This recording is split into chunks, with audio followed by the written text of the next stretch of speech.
I sound a little off. Questions for Becca? Sorry about that. Becca, what do you think of all these freshmen so far this spring? They're studs. Yeah, they don't mess around. They're a lot of fun to play with. Playing out here in Central City, did it surprise you, or did it kind of meet your expectations?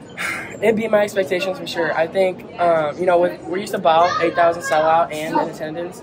So when we mentioned that I think it was about to be like almost 3,000 in attendance, I was like, okay, like I'm curious what the vibes are going to be. It's topped Devaney at sometimes. Like sometimes Devaney isn't that loud, but I mean, it's just the energy. The people, they love to see us play, and it's just good to be back out on the court. I remember, like, we were standing in our huddle where usually our arms are locked out and everything, and it got me thinking back to, like, Big Ten. I'm like, oh, my goodness, like, this is going to be a really fun season. Coach Cook said earlier this week what he wanted was to see you guys go out there and compete. Did you guys meet that expectation? I think so. I think that not at one point did anybody take a step back, and anytime someone was getting a little shaky, we made sure to push them forward.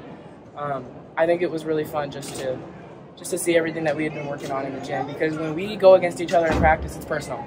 It's because, like, that's your best friend across the court, or, they're with you. So when you get a stuffy or, you slam the ball, like, you kind of want to yell at the girl across the net. And so the fact that we get to do it against a bunch of, some familiar faces, just, I don't know, I guess someone other than ourselves, it was really fun just to, like let it out the cage. What does it say about this group with so many new players to be able to go out here and do what you guys did today? I think it takes a lot of courage, because with the lack of seniors, it can make it hard to find out, like, who do you follow in direction. And now I see that even some of us sophomores, like, I have freshmen that are following me because they don't know where to go.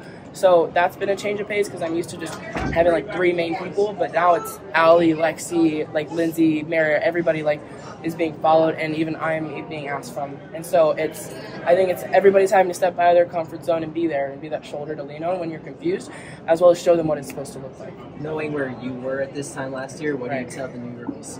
Maybe if they're a little nervous for a match like this. Don't hold back. Don't ever hold back. Like, there's the fact that I'm already playing actually just ended my second spring game, just goes to show that, like, when you're doing what you love, time goes way too fast. And I wish there was more games that I would have taken more chances. And I learned that from last season, and so I'm trying to just take advantage. I mean, like, the fact that Coach let me serve in the 3rd set, I'm like, all right, I got to show him, like, I deserve to be back here. And so that's my advice to them, is don't wait until Big Ten or the tournament to show everybody the kind of player you are. It starts in preseason. Merritt talked to the crowd as one of the captains. What does she add to this team from her leadership perspective? She's a lover.